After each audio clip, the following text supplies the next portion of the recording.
Alors, bonjour à tous. Alors aujourd'hui, je vais vous proposer, c'est un petit clin d'œil pour les coureurs, et puis même pour ceux qui ne courent pas.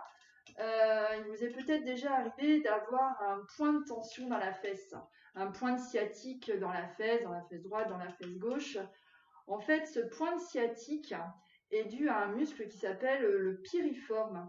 Le piriforme parce qu'il a une forme de poire et il s'insère entre votre sacrum et votre fémur, d'accord? Et ce muscle, qui est quand même assez puissant, il a une particularité, c'est qu'il est à proximité du nerf sciatique. Et lorsqu'il est contracturé, lorsqu'il est hyper sollicité, notamment dans la course, dans la marche, et bien en fait, ce qui va se passer, c'est que cette contracture permanente du piriforme va comprimer le nerf sciatique et va créer un point douloureux dans la fesse. Voilà. Donc, une petite technique d'étirement pour ce muscle qui peut être efficace. Alors évidemment pas si vous êtes en pleine crise, mais si vous avez un petit point douloureux assez fréquemment dans cette fesse, c'est un exercice que vous pouvez faire. Alors, pour cela, vous allez pouvoir placer votre jambe comme ceci. Donc, vous voyez, vous prenez votre pied, alors on va dire la jambe droite, vous allez placer votre pied droit sur la cuisse, voilà, et vous allez bien engager votre colonne vertébrale. Il est important que votre cheville, vous voyez, elle ne soit pas posée sur le genou, mais qu'elle soit bien en dehors. Voilà, votre cheville est vraiment pas posée sur votre cuisse, mais elle est en dehors. Bien, ensuite, dans cette posture-là, vous allez placer vos deux paumes de main à l'intérieur de votre genou. Bien. Ensuite, vous allez refaire tous les ajustements qu'on a l'habitude de faire sur la chaise. D'accord? Donc, vous allez bien ancrer la pointe de vos fessiers sur la chaise. Vous allez allonger votre colonne vertébrale. Vous allez relâcher vos épaules de vos oreilles. Bien. Une fois cet ajustement fait, à l'expiration, tout doucement, vous allez exercer une petite pression de la paume de vos mains sur le genou. D'accord? De manière à chercher à ouvrir votre hanche. Vous allez sentir, peut-être que déjà, il y en a, ça commence à chauffer un petit peu au niveau de la fesse. C'est normal. L'infusion va prendre tout son sens. Donc, vous allez rester un petit peu dans cette posture. Donc, j'inspire, j'allonge ma colonne vertébrale, je m'étire. Et sur l'expiration, je cherche cette ouverture. Alors, on a tendance peut-être un peu à décoller la fesse opposée. Je vous vois derrière l'écran. Hein. Gardez vos deux fesses bien ancrées sur la chaise. Relâchez bien vos épaules. Allongez bien la colonne vertébrale. Étirez-vous bien. Et aidez-vous de votre souffle à l'expiration pour chercher cette ouverture de hanche. Bien. Alors, si ça vous laisse indifférent, cette posture, vous pouvez également placer vos deux mains de part et d'autre de la chaise. On est bien d'accord, je ne suis pas là pour vous corriger, donc soyez attentifs à vos sensations et n'allez pas au-delà de ce que votre corps vous autorise. Et dans cette posture-là, vous allez vous incliner à 45 degrés. Voilà, de nouveau à 45 degrés, vous savez. Puis là, vous allez sentir qu'il se passe des choses quand même dans la fesse. Vous avez les deux mains bien engagées sur la chaise. Vous inspirez, vous grandissez, vous soufflez, vous allongez bien la colonne vertébrale. Et en soufflant, vous poussez dans la chaise pour chercher à descendre vos omoplates. Et vous allez chercher à ramener votre poitrine à l'aplomb de votre tibia de la jambe fléchie. Vous essayez de vous incliner légèrement. Et là, vous allez peut-être sentir une sensation de chaleur dans votre fessier étiré. Eh bien, écoutez, infusez maintenant.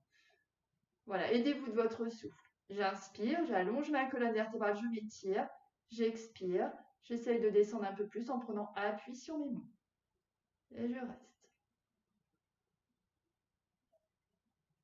Et je prends conscience de la présence de mon piriforme sur cette jambe fléchie. Et je reviens tout doucement. Je prends ma jambe, je relâche et je repose. Je reprends une bonne posture et on a deux fesses, on va faire les deux. Hein, donc, on va prendre l'autre jambe, on attrape son pied, hop, et on positionne son tibia, la partie inférieure de son tibia, sur sa cuisse. Donc, vous voyez, ma cheville, là, elle est vraiment en dehors. Hein, elle n'est pas en tension avec mon fémur. Alors, on a tous une asymétrie. Vous voyez, c'est le cas pour moi. Ce côté-là, il est un peu plus raide que l'autre côté. C'est-à-dire que mon genou, il remonte un petit peu. Hein, donc, voilà. Et c'est cette asymétrie, justement, souvent qui nous crée des problèmes. Donc, je redonne de la longueur à ma colonne vertébrale, j'ouvre bien ma cage thoracique, je me grandis bien.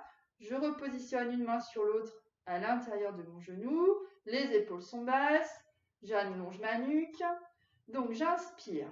J'allonge ma colonne vertébrale, je m'étire. Et à l'expiration, en exerçant une légère pression, je vais chercher à descendre mon genou vers le sol. Mais je ne décolle pas ma fesse opposée. Je garde un ancrage sur ma fesse opposée. J'inspire, j'allonge ma colonne vertébrale, je m'étire. Et à l'expiration, je presse encore un peu plus ce genou, comme si je voulais le descendre un petit peu plus vers le sol. Et au rythme de mon souffle, au rythme de mon expiration, j'allonge un petit peu plus. Je m'étire un peu plus. Et je sens peut-être encore une fois cette sensation de chaleur, d'étirement au niveau de mon fessier. Respectez vos tensions. Donnez de l'importance à votre souffle. C'est par votre souffle que vous arriverez à gagner dans la posture. Bien. Et puis, si vous avez envie d'infuser un peu plus fortement, vous placez vos mains de chaque côté. Alors attention, on n'est pas cambré, on a le dos droit, comme si vous aviez un manche à balai dans le dos et que vous épousiez la forme du manche à balai. Les mains, les paumes de main sont bien engagées sur la chaise. J'inspire, j'allonge ma colonne vertébrale, je m'étire. Et à l'expiration, en prenant appui sur la chaise, je vais m'incliner tout doucement vers l'avant. Voyez cette pression de vos mains dans la chaise, ça vous évite d'être tout avachi, d'être tout bossu. Votre dos, vous lui laissez de l'espace. Vous laissez de l'espace à votre ventre, vous ne comprimez pas. Donc plus j'inspire, plus j'allonge ma colonne vertébrale, plus je m'étire. Plus j'expire, plus j'essaye de m'incliner vers l'avant. Je mets de la pression dans ma chaise avec mes mains, mais je maintiens cette longueur de colonne vertébrale. C'est le plus important. Pensez surtout à votre dos, votre fesse, elle suivra. Vous évitez d'avoir le genou qui remonte. Vous gardez un ancrage égal sur vos deux fessiers. Vous gardez un regard apaisé. Figez pas vos mâchoires, c'est pas la peine.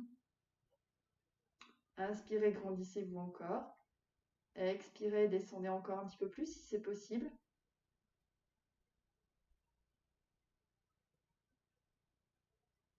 Et vous relâchez tout doucement. Bien, vous relâchez, vous remettez vos deux mains sur vos cuisses. Vous observez un petit peu comment vous vous sentez après cette posture, cet exercice. Soyez à l'écoute de vos sensations. Ne faites pas une posture machinalement. Vivez-la, cette posture. Voilà, vivez-la de l'extérieur, mais surtout de l'intérieur. Voilà, prenez conscience de ce qui se passe à l'intérieur de vous. Voilà, j'espère que vous m'en voudrez pas pour cette petite infusion et à répéter régulièrement quand vous avez des petits points de tension dans les fessiers. Voilà, au revoir.